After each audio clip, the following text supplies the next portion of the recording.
On the count of five, four, three, two, one. Hello and welcome to Product Lessons with Ravi, a podcast channel where we talk to product leaders from all over the world and learn from them how they build and manage world class software products. Just to reiterate, this podcast is now available both on YouTube and Spotify, SoundCloud. In SoundCloud and Spotify, you can search for yours productly. The link I will be putting somewhere in the description below for you to easily access it. And yeah, today we are going to be talking about a topic that I have never discussed on my podcast, and this is on product design leadership. Being a podcast on product management, I never had an episode on UX specifically. It was long due. And what a great way to have it. I'm going to share about my guest. But the last decade has seen a sea change in product development in the form of design-led companies, right? So we know about the Apples and the Amazons of the day. Design leadership became a thing because increasingly software is becoming a commodity, and the products and companies that eventually win are companies that stand out better in design and usability than the rest. So it's not just software. Everybody builds software, but the ones who stand out and win are the ones who are great with experience and design and usability and stuff like that. And that's exactly why we have an exciting guest today, Ranjeet Kumar Tayi. He's an accomplished design leader who is a UX director at Informatica. Ranjeet, other than being a design leader, is a great friend of mine, a dear friend of mine for over a decade now, or more, I think, 13, 14 years, I think. And I haven't seen anybody more passionate than him when it comes to shaping careers, imagining new possibilities, building new side projects. So whenever I'm a little lost or distracted, all I do is just talk to him for a while, and his energy and drive and passion just rubs on me, and then I get back to track. So that's how it is. So join me in welcoming Ranjeet. Hello, Ranjeet. Welcome to Product Lessons. How are you doing today? I'm doing good, Ravi. Thank you for inviting me to your podcast, and thank you for a great introduction. And I think I get inspired from you. In fact, we have always great conversations on forward-thinking stuff. Yeah, that's Yes, great. Happy to part of this your podcast. Yeah, so we were just talking that we have had so many conversations in the past. Some of them could have been already recorded as a podcast episode. So better late than never, Ranjit. So Ranjit, as I mentioned, you have accomplished. You are an accomplished design leader. You have great body of work to show, not just at your day job, but you do a lot of these projects. You speak in a lot of conference internationally. You are renowned as somebody really a thought leader in design, and that's exactly why I wanted to have a conversation. But before that, let's set the context. Why don't you share a bit about your career trajectory? How did you shape? I know you came from humble backgrounds, and then you made a mark for yourself. And kudos to all your hard work and your hustle. But let's inspire the audience also, just to know from where you started to where you have reached today. All right, great, Ravi. So design is not an accident to me. Okay, so I'm very passionate about creative thinking when I was a kid, actually. So I used to start collecting these small matchbox, if you remember, right? The matchboxes, beautiful matchboxes. I used to collect hundreds and hundreds of matchboxes. It used to be really inspired me because think about a matchbox. It's a product. That product, actually think about the labeling, right? You used to see a ship image, or you used to see a film actor, or you will see a lantern, or you will see something else, some weird examples. You will see that matchbox. And I used to really think about it, why is this fluorescent green matchbox? Or maybe why is Chiranjeevi on the matchbox, or Rajnikant on the matchbox? Or just like lanterns or a ship or a car or whatever thing, right? Then I realized there are three things about all these things. One is it's all about the attracting things. Second thing is it kind of like, that attract me in terms of it's all about advertising. That's where it caught attention, right? And number two is all about conveying the product. And third one is especially on the matchbox, how usable it is, right? How simple it is to stick a matchbox, and then like if it comes to end, it gets it will not burn the entire thing, right? So that used to inspire me. In fact, that's the reason, like, all my education, everything, that bug is there. Like, that's the reason I did my master's in advertising and then design as a career. So that's how it started. And I started my career as a design entrepreneur. I started one of the early startups in India, one of the first startups into VFX. Called Mind Visions. So it's still one of my partner is still driving that, doing all VFX for Bahubali and many movies right now. Oh, nice. And some point of time, it was like, the startup ecosystem was not that much matured, and the film industry was also not that matured at that point as a corporate. So I moved into that's where I learned about the enterprise software design. And I really want to get into human factors and research side of design at that point of time, somewhere in 2005. And I joined a research company called Pure IT, which is into usability research, pure research studies on design in terms of how design decisions are made with data. And in that practice, I came encountered this whole enterprise software, and that's where I realized, like, how enterprise software really help businesses to get transformed. And these enterprise software are left behind than consumer software, and that's where I saw this has a better opportunity, because better opportunity for design to really solve larger problems, which creates larger impact. And from then, like, my expertise into enterprise, and last 10 years I'm in Informatica. Informatica is a data management company, so we were solving a lot of data problems because the world is based on data, and the businesses run on data, right? So yeah, that's for my journey, and I love sharing design, and that's where I was part of multiple design councils, a lot of design communities, and I help organizations to actually and also share my learnings, and also I learn from others. Excellent. And you are very passionate speaker as well in conferences all over the world. So maybe what are some of the conferences you are actively involved in?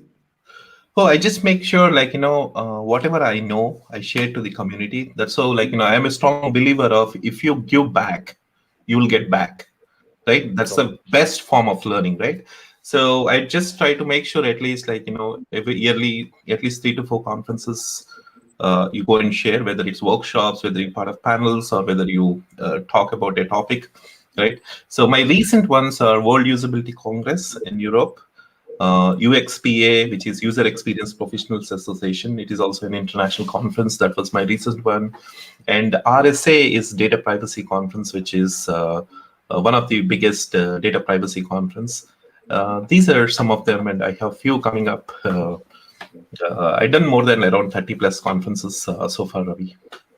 Got it. And you also are trying, I do not know, just clarify it. You have a couple of patents, am I right? Yeah, I have around 5 patents, Ravi, and these are more into, um, uh, especially in terms of data visualization, and some of interesting innovations in terms of how do you manage data, and how do you really visualize large sets of volumes of data. Got it.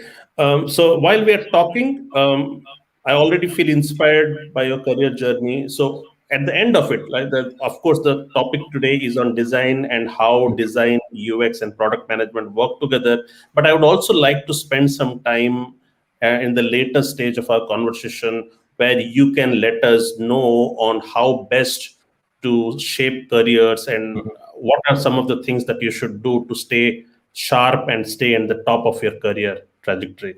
So I would also like to cover that. I had not intended to ask that before, but I think letting go of that opportunity will be a big waste when I'm talking to you. Yeah, so I'm gonna do that. So thank you, Ranjit, for sharing that. So let's get straight away into the meatier stuff. So you are a design leader. What is design leadership according to you? So design leadership as a subject, I have been hearing in the last say Hmm. five, Hmm. 6 years. Especially Steve Jobs was this icon who actually transformed this entire software industry, where design leadership was taken seriously. So, what according to you is design leadership, and what do you mean by a design-led company?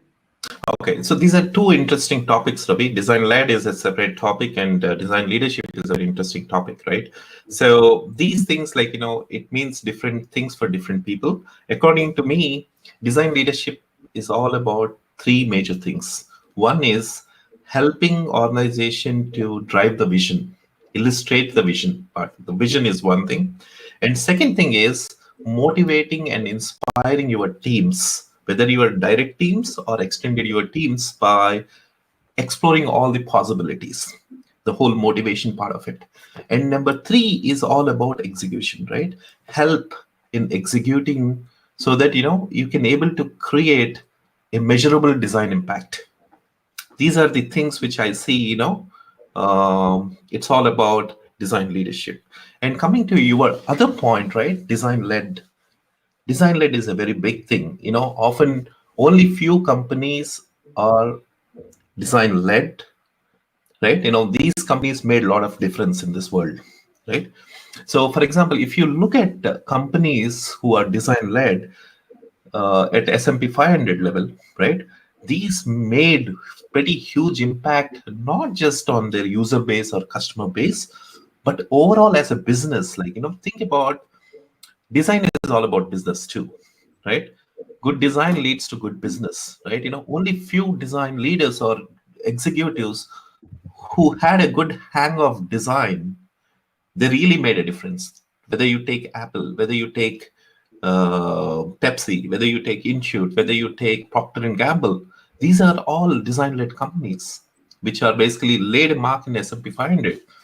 And again, like, if you ask me in terms of, what do you think about design-led companies do, especially in terms of, forward thinking. They're more in terms of forward thinking. And second thing is, they are very empathic to their customer problems. Design at a broad level is all about problem solving, right? It's all about problem solving. You can only solve problem when you really understand your customers, right? If you understand your customers and you are forward thinking, that's where the whole design led innovation come into picture. That opens up your spectrum for innovating various ideas, not current, also thinking about future level, in terms of you paint your vision, so that you are thinking ahead of your competition. Not just competition, you're also thinking ahead of your users in terms of what they want. Many times your even customers don't know what they want. If they give them choices, they're going to say, like, hey, we want this or you want that. They're going to choose it. But design led companies are forward, ahead of their customers. That's what they do. And Got it. that makes a difference, Ravi, because so anyone can build features these days. We were talking this earlier, right? It's not a big deal anymore in terms of, so you have some features. Everyone has resources. It's all about how are you solving a problem in a meaningful way and a simpler way. That makes the difference, and that becomes more sticky. Mm. Nice, thank you. So, you as a design leader at Informatica, you have been a director for a while now. How does how does your work look like? So what are your responsibilities? I mean, it not need not be your immediate responsibility. Over the years, like, do you manage a bunch of products, manage usability for a bunch of products, and how do you do it? How do you, what are your KPIs, what is your outcomes? And maybe if you can share some of your Sure. work experiences, that will be good. So yeah, Ravi, basically, right, so it's again, right, it's all alignment to business, right? What your business needs are, what your business goals are. And over a period, like, I've been here from almost 10 years at Informatica, right? And I was growing along with the organization. with the company and the company needs, and also along with it, like it's also changing various roles based on the needs, so that you can surface the business problems. So I was actually leading some products from scratch, which actually helped to create those design markets like data privacy and stuff, which we get into business. We tried some industry's first design innovations in the space of data privacy, and then created some really good products, hands-on, and also with man leading the team to create some industry-breaking products, which actually grown rapidly. And then basically taking up a role where leading the UX architects team, so that helping the larger teams to be successful, and looking from a holistic perspective. And now these days, I'm doing pretty interesting role actually. Like it's one of the new role which I was in from last 6 months. There are two major responsibilities which I'm leading right now. One is it's called cross product user experience. Okay. And the other is AI experience. There are two different things which I'm responsible for. Okay. So the The cross other one, the second one is AI experience. AI experience. Okay. Okay. So the cross product role is, if you see industry, right, especially as a industry as a whole, this whole industry is actually rapidly transforming. Mm. All businesses are transforming because the whole digital transformation has changed whole organizations in terms of how they do business, how they work, how they actually communicate, how they actually talk to customers. Everything got transformed digitally, and data is the core important thing for getting this. And Got second it. thing is, there's a huge change in that how we design products, how we surface our customers, right? Right. It's not anymore standalone products. If you want to accomplish one certain goal, Right. it's multi products actually. Like the company, that users have to travel their user journeys into multiple products to accomplish one big task. And not only that, the whole user segmentation is also changing big time, if you notice it, right? Mm. So it's basically like it's also cross personas. It's not a specific one user, right? There are multi users collaborating to do a task using multi product. Right. Is what happening across major organizations across. And Right. my role is basically to focus on cross product UX, basically one person looking at holistically experiences and figuring out user journeys across all these products, and creating platforms, because it's not any more single product. It's basically products are becoming services, Right. right? So this is one. And second big initiative, which as Informatica transformation we are doing, is high focus on AI experience, which means Right. like AI is going to change the way we design products, the way our users use products, right? So that Right. needs to be well thought of, and that needs to be designed well, and Right. because that's how your system gets trained. Right. So these are the second thing which these days my focus is more into AI stuff, AI, ML, and NLP based Right. experiences. Got it. Your experience has lately in the last several years been in enterprise space. Mhm. How do you see design being implemented, or the idea of design? How do you compare between consumer products and enterprise space, large enterprise? Because you Yeah, earlier in the early world, you did not associate design with enterprise. Okay, enterprise were very late to wake yeah, up yeah. to the need for design. But do you see the principles and the attitude of adoption for design differently for consumer and enterprise companies, or has It, it changed? it is changing, Ravi. It is drastically changing. In fact, like as you told, right? Enterprises little ignored design. I can say that to an extent, right, in the past. It's not anymore, right? In the past, because because there are multiple reasons for it. One is basically especially on enterprises, like it's more of hosting thing, right? It's not. Um, it's basically like so it's more of business tools thing, so people get used to these things. And it's used to be like, so people used to stay away with it. If you buy it, you can't go out of it, that whole ecosystem and whatnot. Whether you like it or not, the organizations runs it. Whether, like, think about yourself, right? Whether you like your expense management system, how hard it is, you don't have a way to get out of it, basically. Whether you like it or not, you use it, right? Right. But whereas your consumer thing, you have a lot of choices you make, right? You want to do it and this thing. But that whole game is changing. That's not the thing anymore. Actually, enterprise design is a little more harder, actually, in a way, because you are actually solving the mission critical business problems, and you need to look into multiple use cases and whatnot. And especially with the cloud, everything is SaaS based and cloud based. So, and with all the latest technologies and the design systems coming into picture, UX Correct. plays a major role in it, right? Because you are learning a lot in terms of how your business are using, why they are doing it, and you're collecting a lot of information. You're doing a lot of research on it, and Right. a lot of research designing products and interfacing products are also real time, because you can collect a lot of data from Right. this thing, and consumers are ahead, but enterprise are catching up. But Right. all these enterprise companies are now focusing on design, Right. and there are a lot of opportunities in enterprise to solve problems, actually, uh, with the opportunities which are there, right? Right.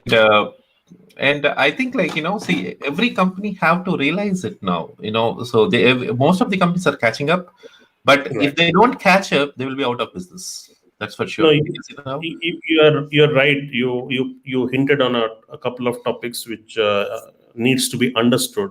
In the earlier world, the old worlds, where when enterprise companies had the upper hand, so that means Mhm.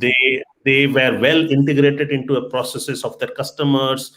They were integrated with the CRMs. There was deployment of 6 months projects and stuff like that. And once a customer has invested so much in the upfront, he has to live with that product for years. Okay, because there was no way for him, there's for him to leave all that upfront investment and go to another competitor.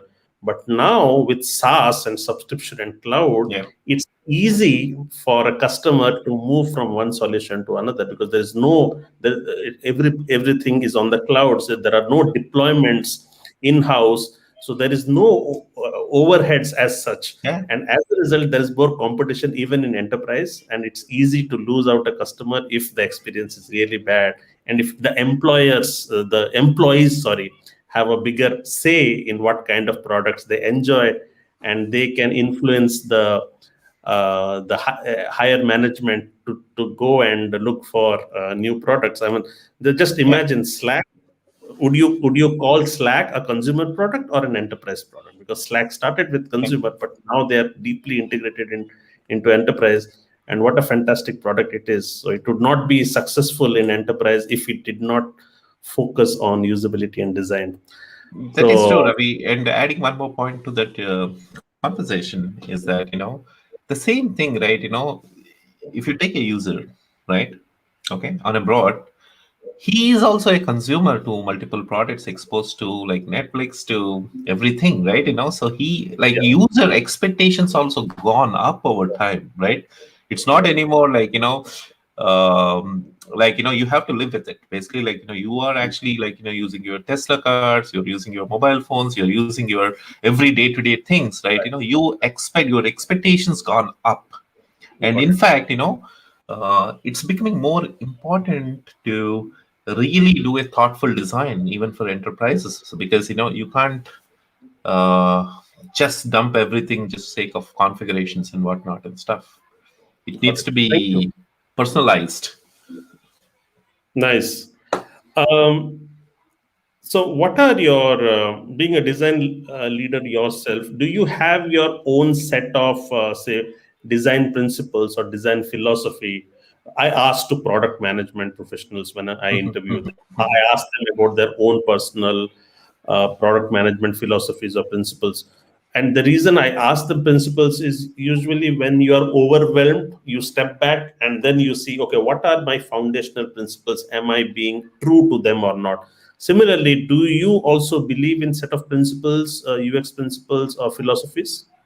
Yes, Ravi. Basically, like, every designer has a style and one thing, but it's not just that thing, right? When we create design philosophy, we design philosophy in the context of a corporate vision, company vision, where we want to do it. It's not your personal design philosophy comes into picture. Okay, it's basically it comes into your brand, it comes into your, like, your organization vision, and your user goals, right? That defines a corporate, your product design philosophy in terms of what is right for your customers, and then that decides the principles in terms of how do you want to define your principles that address the user's problems, right?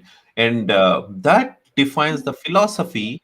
It's more of a, like, just not, I would not call just design philosophy. I would say it's basically like it's a product philosophy, right? That what it rolls down to, right? Yes. That Yes. philosophy needs to be bought in and built together by whole cross product teams, all the stakeholders, whether it's product management, whether it's design, whether it's development. And when you're making design decisions, you should go back to your design principles, and that's where, like, that should answer your questions. Not like, Mm. see, if you say, like, just take an example of I like red and you like pink, Right. so we can't justify that, right? So it's basically like, you are right in your way and I'm right in my way, right? Right. So that's how, like, it is. And from my perspective as a designer, right, you have certain things which you think personally think about as a design philosophy. There are a couple of Right. things, like, there are three things which I look at. uh, Design for me is all about three things. One is solution, second thing is craft, and third one is insights. So Mhm. these three will become a design. That's my core um, definition of design. And from a Mhm. philosophy perspective, right, there are three Could you, philosophies. could you could you explain those three? Okay, so one is, like, solution. Solution is all about design is a problem solving, right? So problem solving is all about solution, coming with a solution to a problem. That's Right. one. Okay. Second one is insights. Insights is basically getting the context, getting data about, like, which actually help you to really understand the problem, having some data backed up. And third one is insights. And third one is craft. Craft is all about aesthetics, the wow factor, and the basically, like, the creative aspects of it. How creatively you want to articulate and showcase it. These are the three things which makes up design. This is my personal design definition. And the Got philosophy is, again, like, philosophies depends on the user context, right? The need, because philosophies change. It's not one philosophy in terms of what you need. At a broad way, it's all about taking things out. Right. That's one of my key philosophies. Like, if you want to good design, no design is a good design. Which is Right. like, the remove. If you keep removing out, it's really hard. It's not that easy to take things out, right? So Mhm. that's number one. And second thing is basically making things accessible. Right. Okay. And Right. third one is basically, like, making it simple. So taking things will make simple, and making a wow factor. Mhm. Thank you. So I'm sure your organization has other design Hmm. leaders, and how do you build a shared vision for UX together as an organization?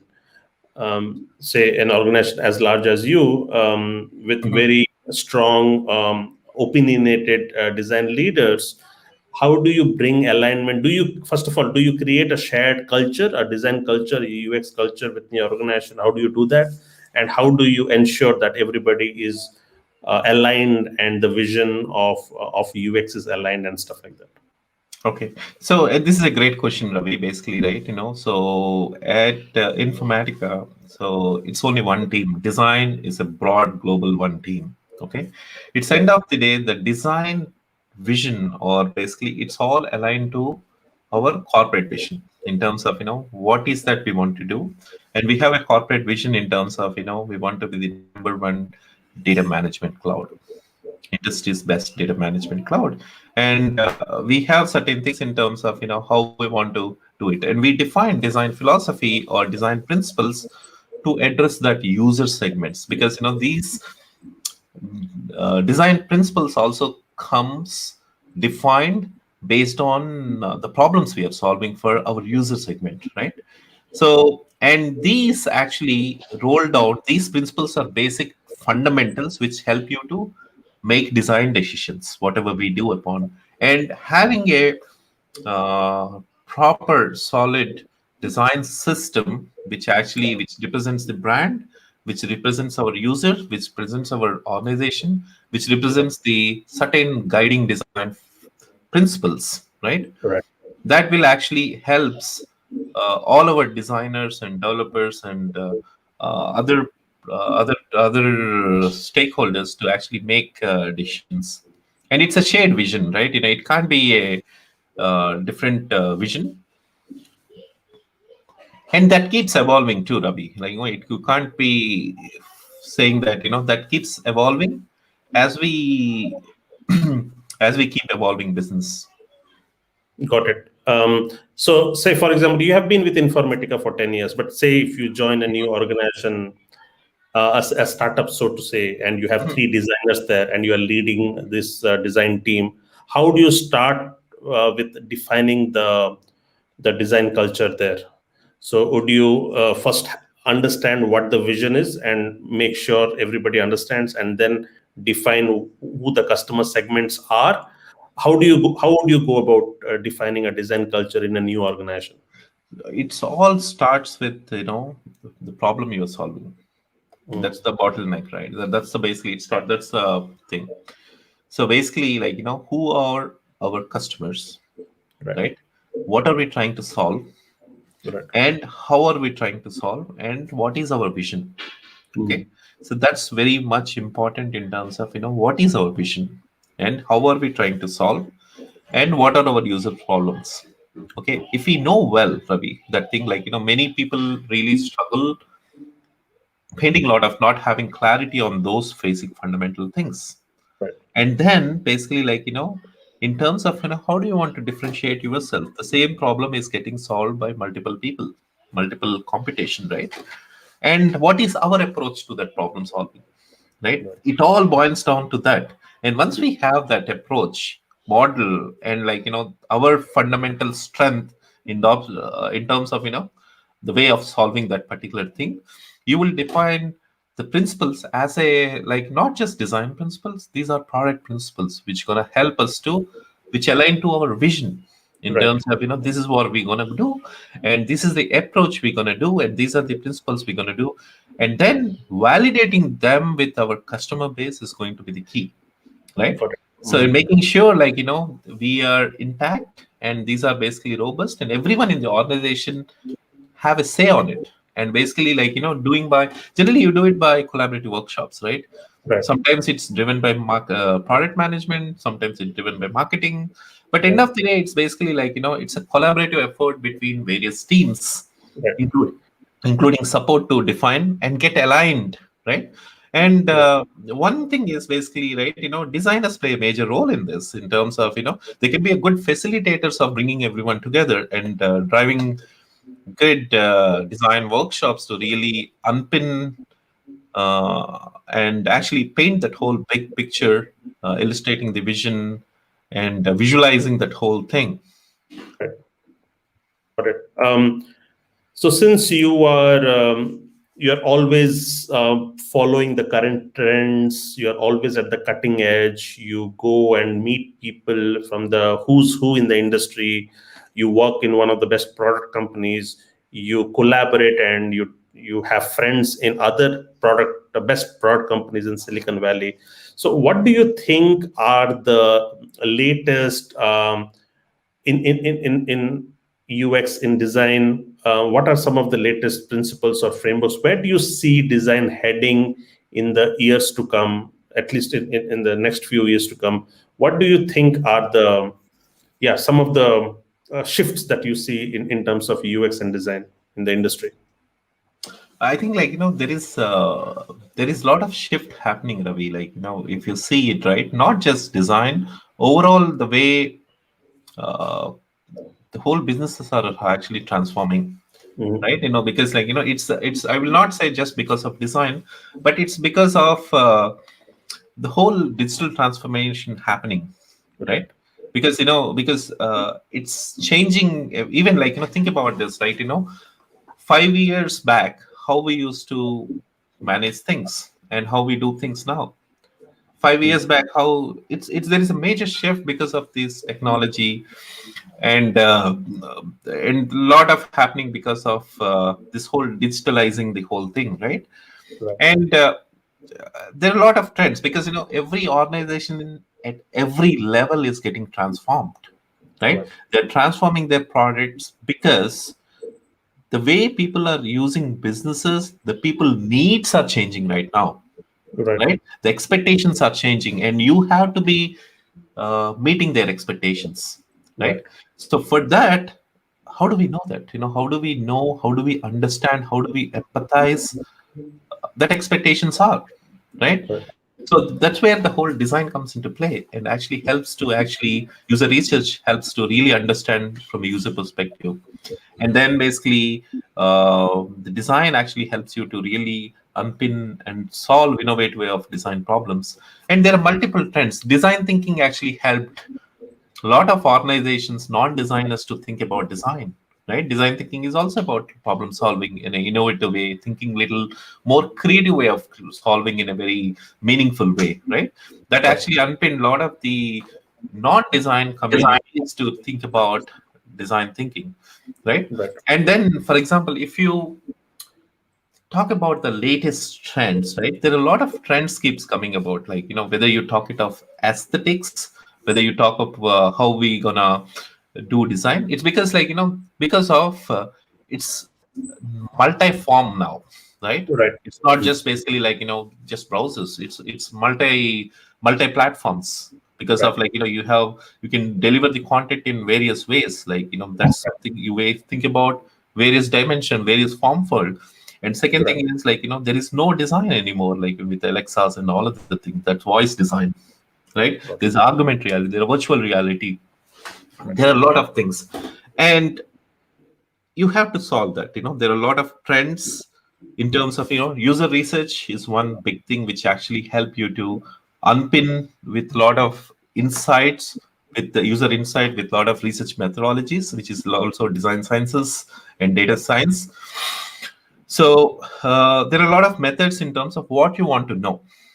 Okay, it helps you to, for example, let's say there are methods of design which like Kano analysis, which help you to really help in prioritizing it, things in terms of how do you prioritize it, right? There is a model which actually help you to really identify what are the delighters which actually help you to, which you should focus on. That's right, one. Or maybe they can be in terms of understanding your computation and actually figuring out your approach. And major trends actually is the whole AI aspect of it, right? The whole industry is thinking now of whole personalization of things, right? The way it's basically you want things to be more personalized. right, Okay, you want things to be intelligent than you, the system telling you about that, which is that's where the whole AI comes into picture, right? These all needs to be thought. The interfaces will not be automatically intelligent, right? right, So these needs to be designed systematically and thoughtfully. right, And how can you design it? Basically, whether you design in terms of data gathering, right? If you need to make decision making, you should have certain data. That's again design. right, And methodologies, there are many methodologies, and it's all bottled down, nails down to what is the problem you're trying to solve. And you define in your timeline based on so you have certain time limits to deliver something. You prioritize things and then you apply those design methodologies to unpin. And many times it's basically like the approaches of startups, which are basically focusing more on lean methodology, Right. which is like quickly fail and learn, right? They fail fast and basically learn quickly. And most of the organizations, I think, I don't think any company is in waterfall anymore, right? Agile, and especially agile, so that they can quick faster. And moreover, with this whole transformation to cloud, it's all continuous development and continuous design. Right. Everything happen instantly, right? You don't need to wait for 5 months or 6 months. Immediately the customer gets it, whatever the organizations are there, so that you don't need to wait for a larger cycle of release to for customer to get benefit of something broken or something new stuff gets up. Got it. Excellent. Thank you. So this is so we talked about design leadership. I would like to go Mhm. a lower towards the execution side of things, Mhm. and so there are two important functions in product development, right? So there is UX and product management, and and I see that both are leadership roles. However, I have struggled sometimes to work collaboratively with UX and PM, and I would Mhm. like to draw from your experience on how has your experience been working towards shaping the future of the product, working with product management leadership. Okay, All how do right. you collaborate and how do you ensure that the decisions that you take are actually mutually benefiting towards the future of the product? Yeah, okay, this is a good question, Ravi. I think this should be helpful for the many product managers. The way I look at product organization or product is that there are three legs of this tool. Okay, one is PM, one is UX, and we can't ignore I just initiative, lost right? you. Sorry to interrupt, Ranjit. I just lost you for a bit. Can you hear me? You talked about the three tools. Could you repeat that? There are three. You see, the way from a product perspective, right? There are three legs of this tool. One is product management, second one is design, and third one is engineering. Okay, these three are the three key pillars of any product development, any product, right? So leadership plays across the board, right? Across these three. That's where the collaboration between these three should be stronger enough. Okay, and for a product manager to make decision maker who actually owns the product, design and engineering is like left hand and right hand. Designers plays a right hand for product managers to make decision making, because and I think that's where the whole crux of the thing is, right? So it's all about, see, end of the day, three of them, if you look at broader thing, three of them are solving one problem, which is customer problem. It boils Right. down to that. End of the day, you are solving your user problem. We are basically Right. making him delighted and making them happy, right? That's what three of you want it. But thing is, many times what happens is it's all about priorities, right? In kinds of we want to do 100 different things, and there are possibilities of only certain thing, because you have limited time, limited budget, and limited time to market. Is all of them are very key things. So designer can actually help product managers to really make prioritize things. For example, let's say in terms of research, getting insights with data to really unpill by doing user research activities, whether doing competitive analysis and all of the things, and actually helping product managers to make recommendations. And other thing is also basically designing and validating forward thinkingness, right? So basically thinking beyond your competition. Okay, that actually makes sells more, right? It's end of the day, if your product is your design is good, it sells better. It's and it actually brings if you're happy customer, right? So it sells better, the whole customer stats will grow. True. The So I think, like, it's also, again, that's where, like, it's also important for product manager to really understand design. So sometimes I keep telling many product managers and think, actually, like, it helps product manager if they understand design well, right? If they understand design, like, and even same with product designers too. Designers should also, like, think like product managers. And in fact, like, design led organization, which we were talking about, right?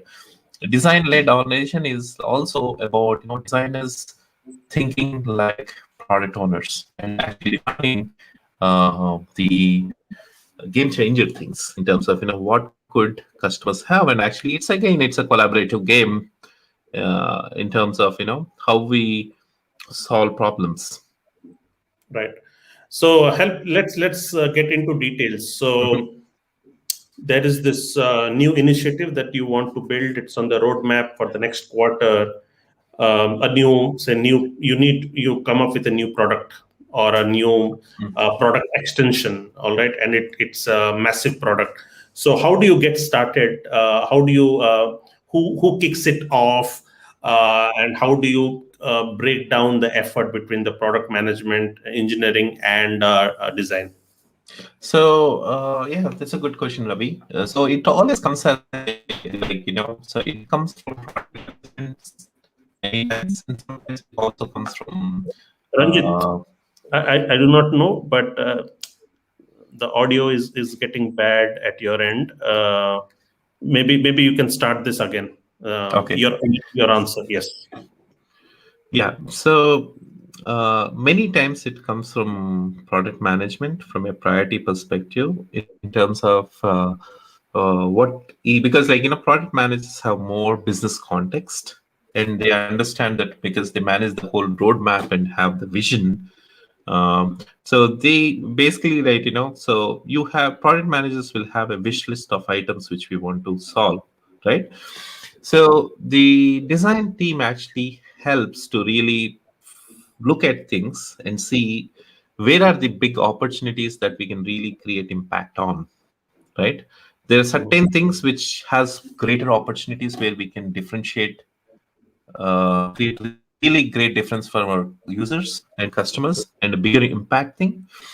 And that's where actually, like, the designers and product management can collaborate and actually uh, paint the vision, paint the sketch out the big picture ideas, pick our plan the whole, like, drive some workshops to really think big, broader, and then narrow it down, so that, as a collaborative way, right? And then basically go and validate with your customers and get more feedback to it in terms of, what is that is missing and how can we make it much better. And then basically, because, in this process you also include engineering and other stakeholders as part of the your design thinking workshops, so that, you're taking a collaborative effort to really think about solving one big problem, right? And sometimes also, like, other question which is also, the innovation also comes from design, right? So as designers we look at opportunities, and we do as pet projects, right? We do some vision projects or concepts, okay? And the concepts from design team actually show that, showcase to product management, other stakeholders that, hey, how about this idea, like, think about this. And there are also many times, some projects which are executed with interns, so it became very successful and our customers liked it and we prioritized it, right? And Got we it. made patents out of it too, right? Sometimes, like, design innovation can come from anywhere. So it's all about facilitation is what I think. And it's all about, um, making it more meaningful to make sure, like, it's solving your customer problems, and that should be a need of the customer. Got it. So help us understand what kind of discovery that process that you believe in, or what is a good discovery process. Say, for example, the new Mhm. initiative comes on the roadmap from the product side, but hey, this is just a vague wish list, okay? But now we need to take charge and do a proper discovery, talk to customer, do some research. what does a good product discovery look like for you? And is product discovery continues along product development, or it is like a waterfall where product discovery is done and now the engineering team executes and builds the product? What are your product discovery methodologies that you use? Discovery, Ravi, this is a fantastic question because everything starts with discovery only, right? Discovery is the key, right? Discovery, as I was telling you about insights, one of the key design for any design, insights is the key. So discovery helps you to really find out the problems are, Right. okay, right? And then basically really find out what are the needs are. Is it a need or a want? Okay. What's the difference between need and want? Need is basically like, this, you need it. If you don't, you cannot basically survive without it, but that's a need. Your want is your wish list. I want it because I like it, or maybe like that can help me better. Basically, need, there's a little differentiation between need and want. Needs are basically like, that's actually like, that's, you can't survive without it, right? Mhm. So discovery helps you to really define that piece of it, right? And it's also basically really feed and also tell you about why, right? So you need it, why, and what made you need it, right? This answers all your questions in terms of this thing. And when you are building a product, right, it's not one customer. You're going to surface as a productize for multiple verticals, multiple industries, multiple user segments, as a whole, multiple geographies. And that's where you do that sampling in terms of really, okay, what could be your best sample size? Right. And really discovery will help you to really discover that particular insights. Right. And every project, again, right, again, it's again, you can do a lot of things, Ravi. It's again like, time, money, and time to market, right? Resources, Right. these are always comes into picture. You always should think about. And the second factor is, where are you in the journey? Okay, is it a new product? Right. Because like, if it is a new product, you have a lot of unknowns. Right. Or if it is basically existing products where already you have a lot of user base, and you are enhancing an existing thing where you have a lot of already insights, right? Right. It comes into picture. Or if you are completely entering into a new market, new charted territory, which you Right. don't know anything about it, right? Mm. So that's a different game altogether, because your your strength is zero there, because your company is not known for that particular market, Right. right? So that actually helps your discovery phase. Your research actually gets designed based on what needs to be done, right? In the Yeah. discovery, in the context of time, priority, available resources, and this thing. Right.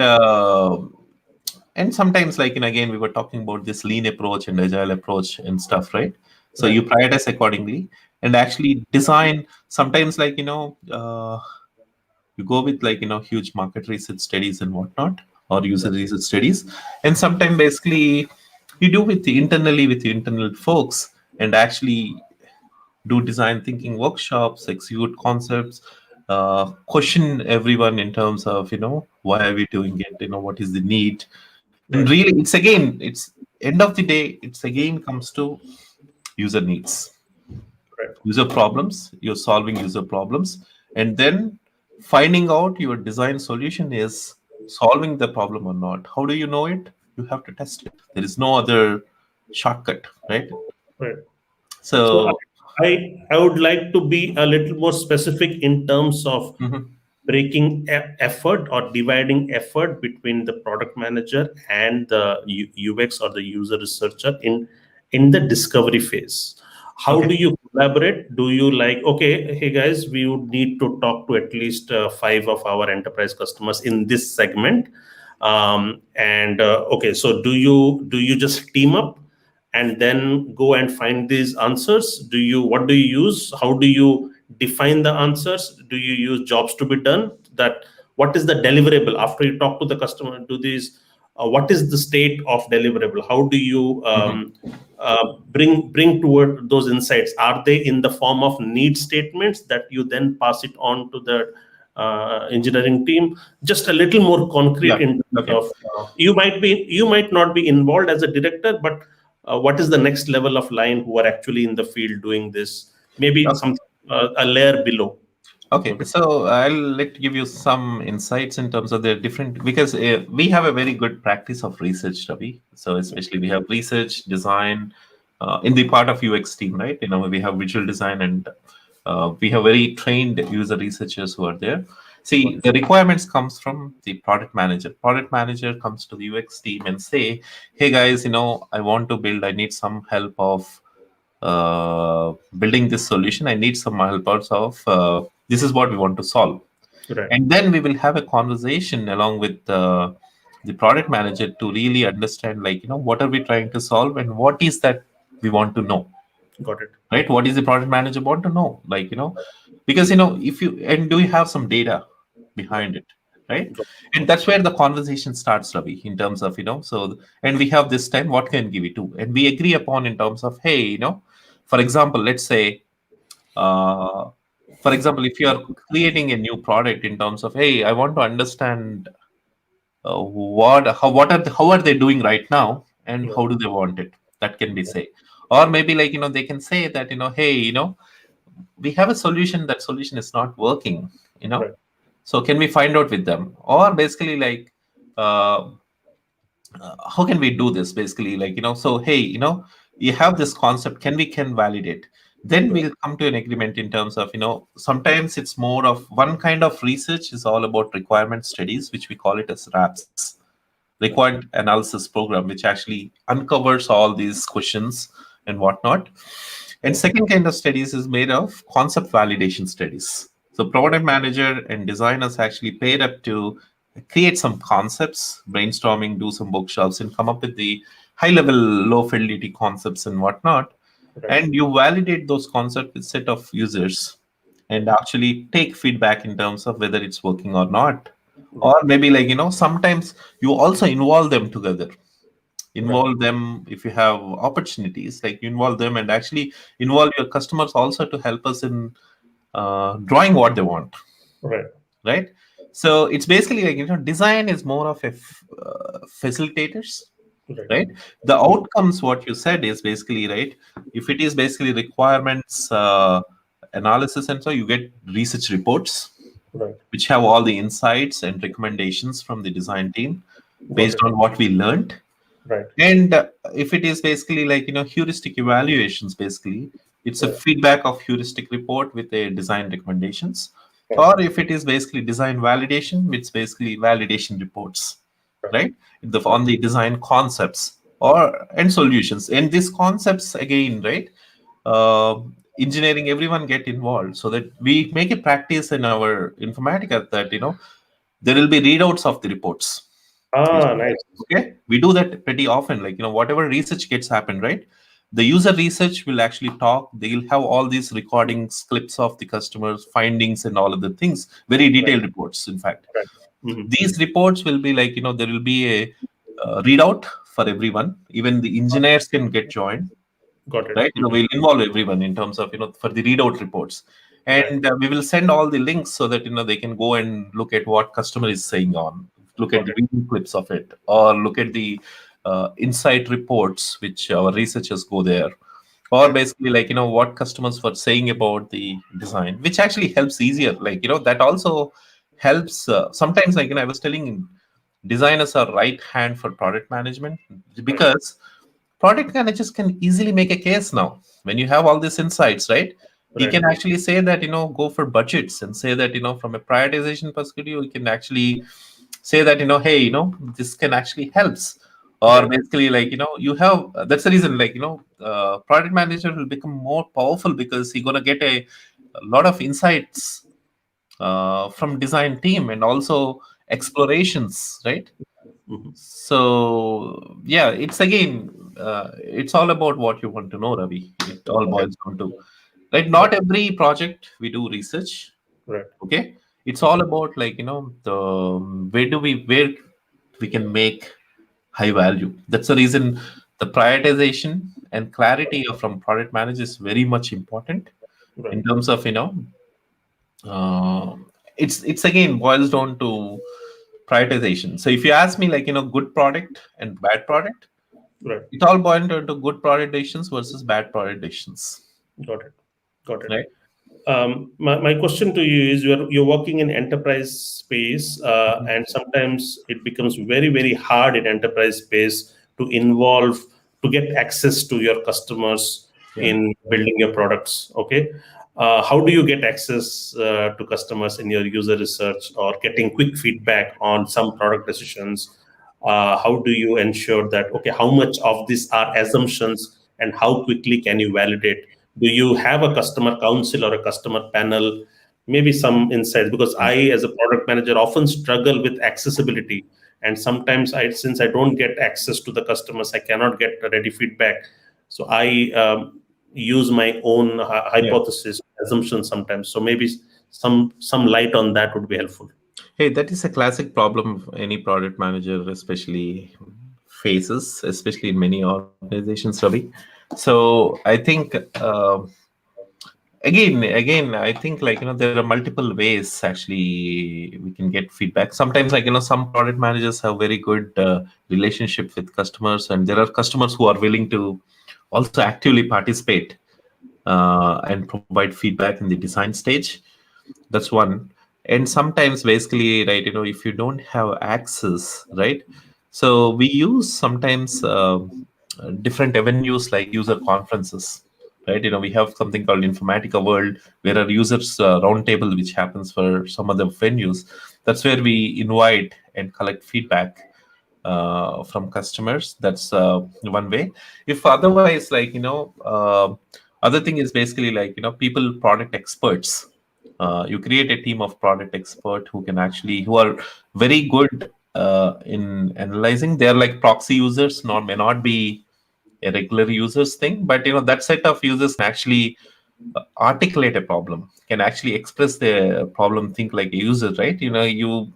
Those are the easiest way. And sometimes, basically, like, talk to 4 or 5 people. If you don't have any time, talk to 4 or 5 people and actually gather some insights that can actually help you to at least validate rather your decision. We can know that. And then those are multiple methods which we do, Ravi, basically.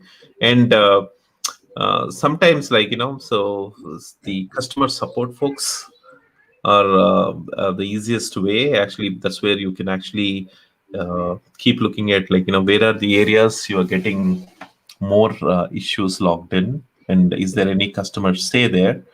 So that can actually help too. And Right. many times user access is going to be hard sometimes, but I think, having some way also for customer to provide feedback in the product itself will actually help you to gather some feedback, right? Like, I will I will come to feedback, in product feedback. That's a good question. Um, However, I strongly believe in co-creation with the customers. Okay, mm, so building with the customers and getting there. So I really enjoyed my stint at mm, Teamweaver, my one of my previous companies, where I created a customer council, which is an online forum of mm, some of these customers. But these were SMBs; these were not big enterprise customers. These were small and medium business owners, and we incentivized them with some Amazon gift cards just yeah, to yeah, participate in this customer council. And that was really good. We had around 75, 80 customers. Of course, not everybody was actively involved. There are usually 15 people who are active. But before, so at the design stage, so mock-ups and sketches we would just share, and mhm, then get some quick feedback online. In this online, it's a protected forum, locked forum just for these people. And I would spend a lot of time talking to them, understanding the use cases, understanding the challenges, and learned a lot from that yeah. experience. However, when I translate into enterprise space, it becomes really, really challenging, because I believe in co-creation. So I do not know if you also co-create with your customers for some of the concepts and stuff like that. Co-creation with customers, I would definitely love to do that, Ravi, basically. So uh, that happened, like, few times we could able to do that.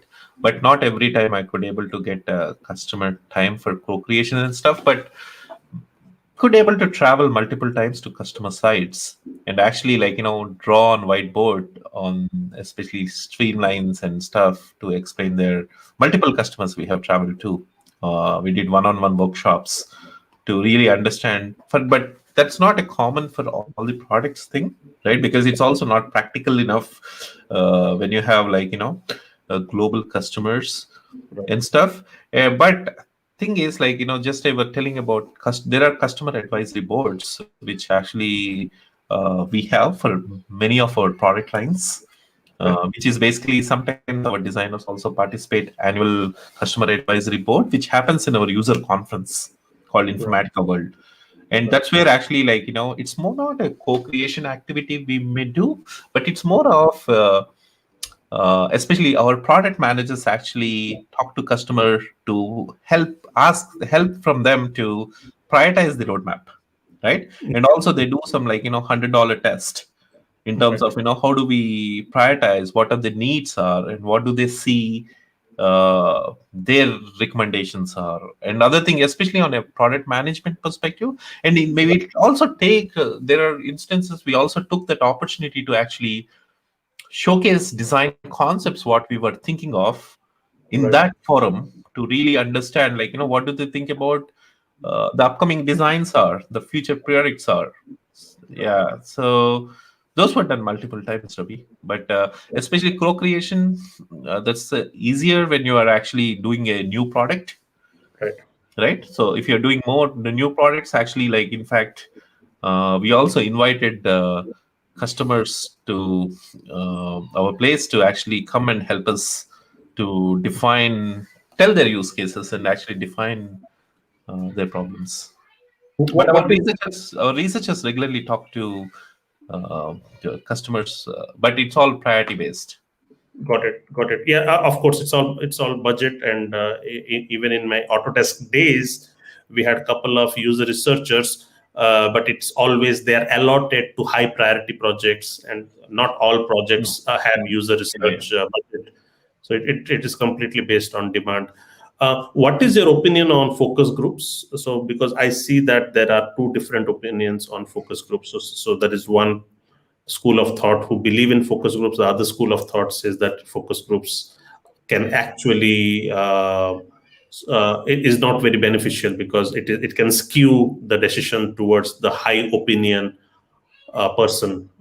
What is your opinion on focus groups? I would say, see, I'm neutral on the focus group. It all depends on the set of people who are there, right? I like more in terms of, especially the focus groups I saw, especially on the prioritization or maybe like the critiquing the design or critiquing the product and stuff. I see having a better a discovery workshop or something like design thinking workshop which actually opens up with insights can actually open up for a better conversations rather Right. than basically when you are hands on and actually put together say okay, everyone has opinions and everyone wears a designer hat and throw the ideas out and then have a conversation on various choices.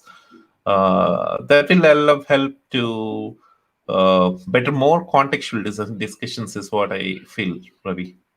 Got it. Yeah, I'm Yeah. pretty neutral on that because it all depends on focus scheme can take either directions. Got it. Yeah.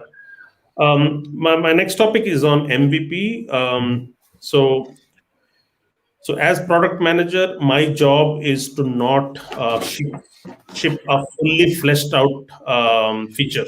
Okay, my job is to only commit or ship the bare minimum to the customer so that I learn fast on what should be the version Mhm. 2 of features. I am not somebody. So lean product development is in my DNA, and I strongly believe in that. So that's why my job is to come up with the leanest MVP possible, so that we ship it fast and learn. However, when I work with design team, they often flesh out the entire feature. Okay, in terms of fully fleshed out design. And this is where there is a sort of a conflict. So what is your experience working with the first version of a feature instead of fleshing out the entire design? How do you work Yes. with the concept of MVPs? MVP thing, like, MVP is also thinking, like, you can't boil the whole ocean at one shot, Ravi. Okay, so that's very important. That's where the whole prioritization comes into picture. Okay, the way I actually, like, the MVP is, like, I would rather little define it little differently. I would say, like, MLP is what I think is what we should think about. It is minimal lovable product. Mhm. Okay, so if you put your lens as minimal lovable product, in terms of that, again, you have the term minimal. Minimal is, like, what makes the problem solve as a crisps, and people like it. Okay, you may not need, like, 100 features like Swiss knife, Mm. but if you can identify one problem which you're solving, right, whatever the core problem are, but it should also do it right. For example, it should solve it. If it is half baked or half cooked, it's not going to help user, right? You can put four wheels later on, but if you ship only two wheels, so if you the two wheels can run, the user can make a task. Got Okay, it. and they can like it, they love it. That the Right. minimal thing which it does, Right. that is fine. That's how we should look at things. And it's not that easy to make a minimal lovable product, because it needs real understanding of the problem, and it needs good thinking about, well, thoughtful design. That's what I call it, as thoughtful design, to really figure out, that small problem which we are trying to solve. You don't need to solve a big problem. We can solve it later and expand it. You should Right. really know the crux of, that small problem you're trying to solve, and doing it right. Got it. So Right. your design should also reflect the MLP, right? So you Yes. don't design the four wheels at the outset, because some designers do, they flesh it out everything, while the product manager only needs So the okay. So you it's don't like design the four wheels, you only design for the two wheels because that is what we are going to ship it, it's right? like this, Ravi. Basically, like, see, the way I always think about, like, I keep always telling to my designers is, think like a funnel, right? Right. Think broader, okay, and then narrow it down. Okay, Mm. if you Got think broader, you think about scale. You it. think Right. about, like, you should not worry about, like, hey, tomorrow something comes up, right? You should not scrap the existing things and redesign again, go back to the drawing board again. Got it. Got Got it. So it, it's right? helpful. It's helpful to sketch out You everything. need to think broader, so that you know that where you're trying to go and what you're trying to do at a big picture, Got it. and create so that dots which connects it. Got it. Okay. Right, that's where the whole conceptual thinking, conceptual design comes into picture. Got That's the way, like, you think about the conceptual vision, and it. Right. then narrow it down in terms of, what is that one or two problems you're trying to solve. Got it. And that's where, like, sometimes I like this methodology of canon analysis, which actually really helps you to prioritize things, and also figure out, like, what could be that small delighters which actually gets excited. Got And it. then Otherwise, it is like patchwork. If you are only it working is on small, right.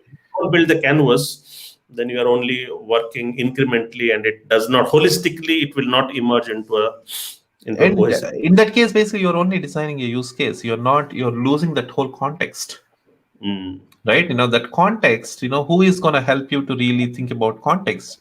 The engineering teams, or, like, other teams will not do that, right? Because, Got it. they will help you in terms of, if you say, I want to build this, they're going to build it. It's end of the day, it's like a vision which comes from product management and designer who help product manage to really think broader and narrow it down, right? Got it. Yeah, thank you. I'm also being mindful of time here. I just wanted also to understand, like, if there is a strong opinionated UX designer and a strong opinionated product manager, and they have a conflict on a decision or a couple of decisions. Okay, the UX designer thinks this way, the product manager thinks the other way. How do you resolve conflicts in that scenario? Because you come with a great experience, I'm sure you have come across scenarios where you think differently. How do you resolve these conflicts, and how do you align yourself into this? Yeah, this is always there, Ravi, because so this is a big challenge also. Like, many times we often see with many designers, because everyone has different opinions and everyone is strong in their opinions thing, right? Because uh, product manager who also thinks about, like, the business and users and whatnot, and same thing with designers who are actually representing as a user advocate, right? That's the designer's job to actually tell that, hey, this works, this don't works, or what. The only way to resolve those things is basically, like, having a good design rational, right? Having Good a design. good rational Okay. Mhm. rational, right? Yeah. So it's basically like, justification of design, which we call it as design rational, so how it's gonna benefit. And then basically, it's again, like, it's not a personal thing, right? It's end of the day, it's all the user thing, the solve. If you know really in terms of why, okay, and why this works better, and you could able the designer should able to illustrate that justification, right? Designer cannot argue just saying that, hey, my design is good. He should Good designer should always have a design rational when they actually debate on any design, right? Critic on any Right. design, they should have a good design rational. And design rational can be Could you from, explain with an example on what do you mean by design rational? I mean, just a blind example, maybe. for example, let's say, like, you can say that, so something, the product manager something wants something, right? Some panel on the from pop-up or from panel, something like that, right? But Right. if designer comes and say that don't work and that's not a good design, right? So it's not just enough saying that, it's not a good design. The designer should able to articulate why it's not a good design, right? For example, okay, it may be breaking an accessibility principle, like, the disabled user cannot able to access it because, your contrast ratios are different, not working. Or maybe, like, it's issue with the readability part of it, because, Got it. and there should be a good design rational, or maybe, like, there should be a usability problem. Or And heuristic problems. Yeah. it can be any problem, right? It's basically, it's end of the day, it's not a good design. So design should have a rational in terms of, so you can design the same thing in 100 different ways, Ravi. Anything Right. can be designed in 100 different ways. It's end of the day, it's all about most optimal from the user perspective. Maybe, like, something may not reflect to the brand perspective, right? It will not fit in. Or maybe it can be a broken experience, Right. right? It's not a consistent experience and stuff like that. Or maybe, like, uh, it may don't fit here, Right. right? It's basically, it can be a lipstick on a pig. Yeah. So it's No, it's that's it's it's again it's again a it's kind of a critic, an argument, or it's kind of, it's because, like, both of them are actually working towards the user, right? It's a healthy debate. And basically, like, so good designers will always have good rational, and right. good product managers always take look at insights and make decisions.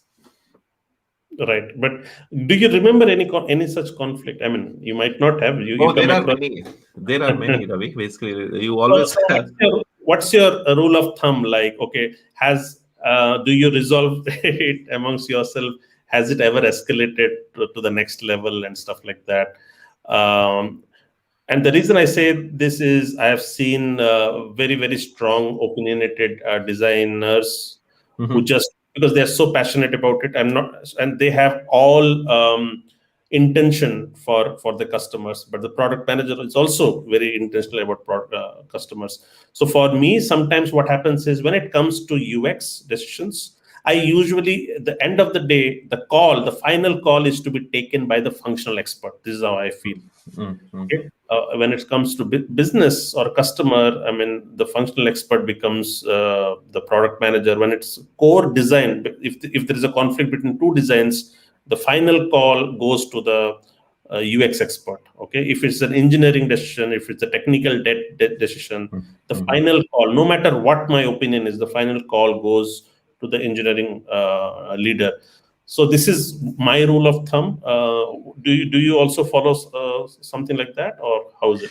It's again, right, it actually, like, the conflicts comes in. It's basically, it's end of the day, it's boiled down to business, Ravi, in terms of what we can do, because it's not that the engineering teams or other leaders don't want to do, right? So it's also basically like it's effort. Again, it comes to all these factors of cost, time, and the priority, right? It's again Hmm. like, if you want to do 10 different things, you want to do, as a designer, I want everything to be great, right? I don't want to change everything, right? But again, it's also, there is a practicality aspects of it, and there is a impact aspect of it, right? If Right. we start thinking from an impact perspective and the value perspective, that's where the whole it helps us to negotiate better. I think, Right. like, so that's the reason product managers should be good negotiators, actually, So, and also, like, designers also should be good negotiators in terms of, and we also play a lot of tricks, right? Hmm. In terms of, get things, show something, like, which is like, very hard to do. And then sometimes show something which we want to do, right? So, so that's a easier way, basically. Like, if you want to negotiate something, anyways, that if you show the most hardest thing, so it will Actually, not this get is, hardest. uh, I think the tricks are also played from the engineering team because Oh, yeah, yeah, of course. they're technically, they will just use some terminologies and some technical challenges that you will not be able to understand, and they will have their own way. And in fact, like, many times, that's where, like, so I have some work with really really great product managers, actually, right? So we were in many conversations. Hey, Ranjit, so somehow we need to get this done. So what could be a good strategy we can think of? How do we sell this? And Correct. sometimes, like, we come up with these concepts, and actually uh, we paint a story that why this needs to be done, and what could be the long term and short term problems. And Right. sometimes it helps really. It's a personality also, Ravi, many times, right? Right. How do you get things done? And actually, it's end of the day, when you are more transparent on insights, and when you Correct. make it more co-creation kind of thing, when you also include them as Right. part of the design exercise, right? Right. It's not that designer is giving them to do something, right? Got it. If Got it. they are part of that whole problem solving exercise, which also it's a great insights, right? Right. So if you upfront know this is not feasible, this is Right. not we can able to do upfront in the design, Right. that gonna help us many times in my workshops. Right. I will include all this designer and QA also wear designer hats and ask them to draw on paper Got it. Yeah. Yeah. and to No. No. ask them to present. I also believe in that. I usually do some design. I ask also including the Mm, developers, also participate in sketching. yeah. Okay, collaboratively, and then of course, and then the UX lead. He's just a facilitator. Of course, he's defining, but he becomes the facilitator, and he takes the best decisions, collaborates, and then presents it. Mm, Good, mm. excellent. Yeah. So a couple of last questions here. So you talked about cross-product user experience. Could you help us understand why it is important to build good platforms and products? So as I was touch basing you earlier, right, Ravi? So it's not standalone products anymore, right? Right. It's not one product. Okay. It's basically like, it's also not one user. There are multiple user segments which are getting transforming. And if, especially in the world of enterprises, what we see is, earlier we used to cater only for, like, very technical users, like, data scientists, IT architects, data engineers, kind of thing. But now, these days, what we are seeing is there is a whole gamut of business users. The business users are, like, it can be like sales guys, or maybe, like, some uh, other typical users, basically, who don't know anything about technology. There's a wide spectrum of it. One side you have technical users, one sides you have, like, completely novice users. How do you Right. handle it? and the whole use cases are going from one to other thing. And it's not one product too, it's basically like multi products thing.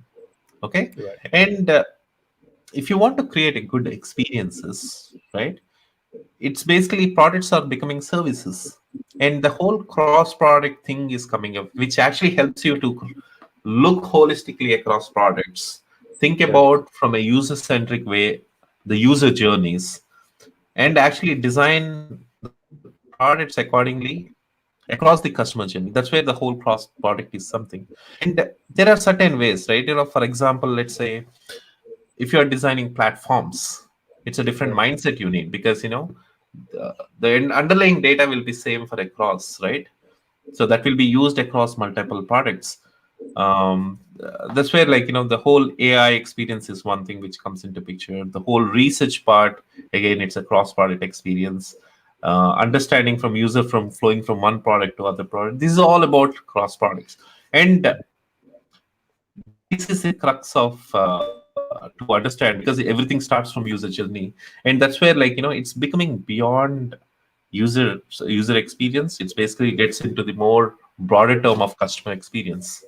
Right. Got it. Last question here is, since you work with the AI, so one of your current objectives is to design Mhm. AI experiences. Could you shed some light there? What is the role of design in artificial intelligence? Oh, okay, Ravi.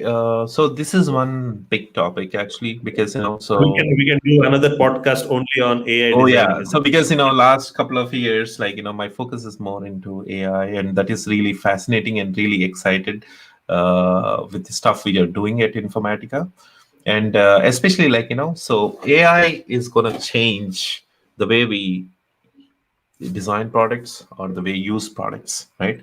Because so think about the current AI is still at a very evolving state right now. So we just started, we saw a lot of things in our life itself right now, right, from self-driving car to IoTs to all of the things, right, all are defined by AI. Think about the possibilities which can happen tomorrow, right?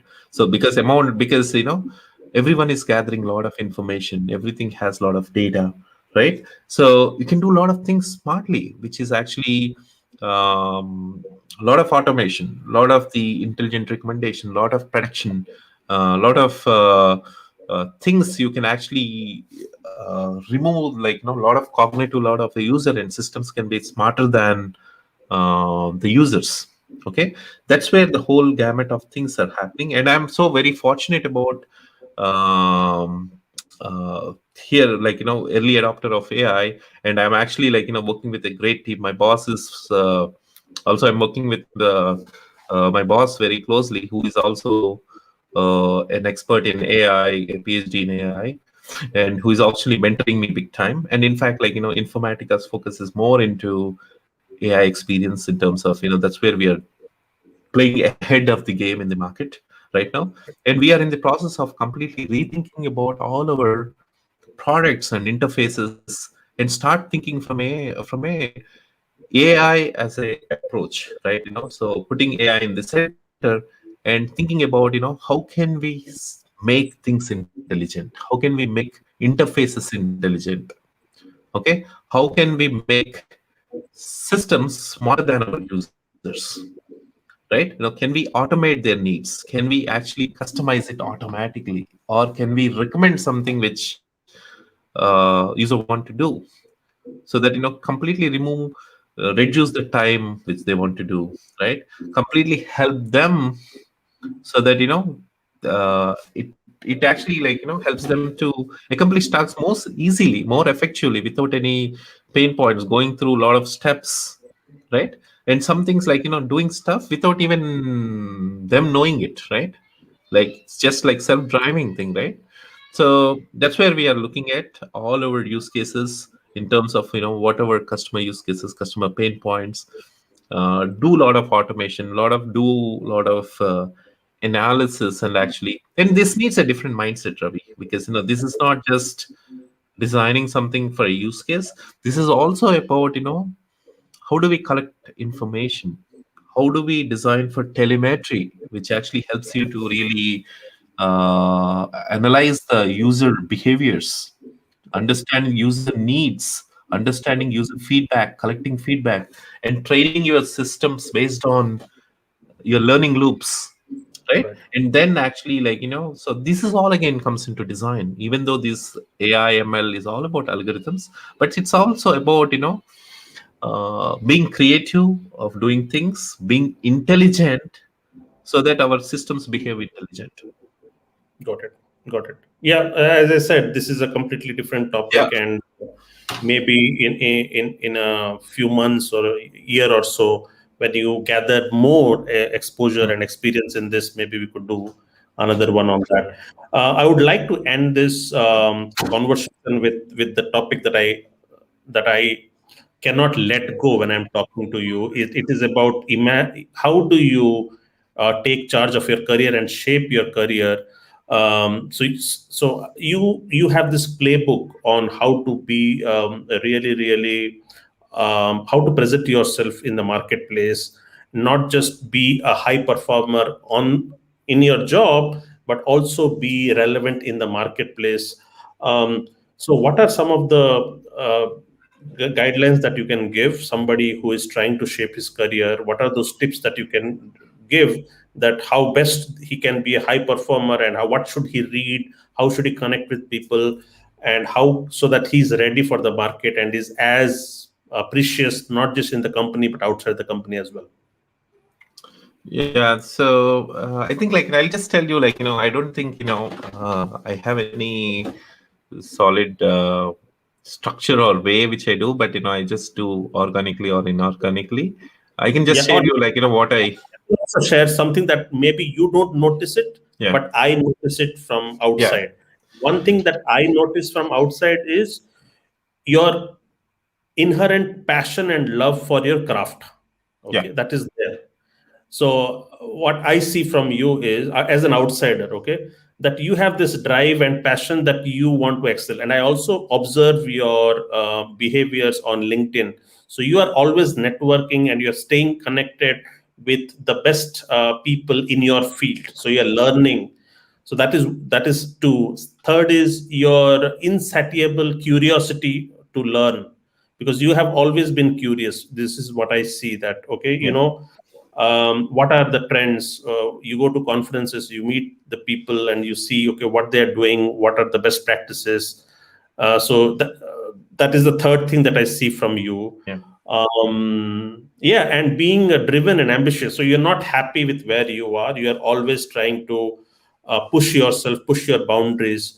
So these are the some things that I have observed from the outside, which you yeah. might not notice. It's like fish in the water. Like fish does not notice water. That this is his world. So this is what I notice about you. Are there anything else that, according to you, is important for somebody to really excel in his career?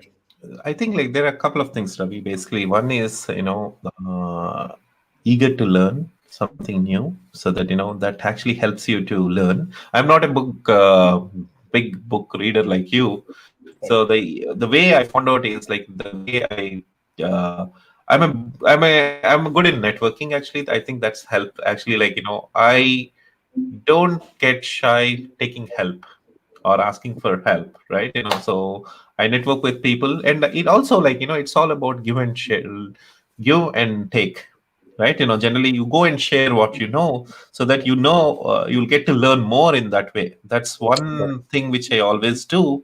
And second thing is I will not get scared asking for help, right? Right. That's two. And I think it's always I think really big. Okay, I will not get shy away thinking small, because I always want to do bigger things in life. Whether sometimes people think I think very ambiguous, while the ocean, but it's my way, Ravi. It's basically some people like me because of that. Right. That's a good It's way kind to. of sometimes some of my colleagues keep telling me that hey, so it's a good balance. Some actually thinks bigger, broader, and some actually thinks very practical into what Exactly. is done, right? Yeah. And other thing is also basically so it's again, right? And again, you like it, right? And it's end of the day, you want to do this, and you choose a career path which you want to excel on. And also Got it. basically, right, you want to always, like, to be part of community. That's, I'm also a good believer in design-led social impact, and that's the reason I spend most of my free time to actually part of various advisory boards or various design councils or various organizing committees in organizing conferences and design awards, doing design jury and stuff. Because you invest your time there, but you volunteer to invest your time, but you don't know how much learning you're gonna have, right? You have Mm, that has, like, a lot of indirect learning. And second thing right, is, like, it's gonna boost up your confidence. Number two. right. And third thing is basically, like, you learn a lot of things are happening in this world, Ravi, beyond your work, Right. right? There's a lot of things happening around. There are a lot of innovations happening around. Like, if you are not step out of your own comfort zone, you don't know anything what's happening on, right? Got it. At Yep. least you're go and looking at least part of that in some or the other way. You feel like you feel good. First of all, I'll do it because I feel good about it. Otherwise, I feel like I'm lost. So right. And I feel like that's where, like, you learn. Otherwise, you cannot learn otherwise, right? Even just learning will not also help you. If you Right. put a hand, that's where your hands will become dirty, and that's where you're going to learn. Got it. Got it. Got it. Yeah. Excellent. Well, this brings us to the end of a fascinating conversation with Ranjit. Ranjit, I don't think we have ever gotten so deep with UX ever before. We have Okay. talked about multiple topics earlier, but this was really, really deep, and I got to understand you as a on how you think about your design leadership philosophy and lots of other topics. What's the best way if our listeners want to reach out to you? What's the best way they can reach out to you? They can just email me. I'm very active in social media and also very active in this, very responsive in this. In fact, like, I meet a lot of people, and always, like, anyone in Bay Area, like, just catch up for coffee, right? So But, happy to catch up.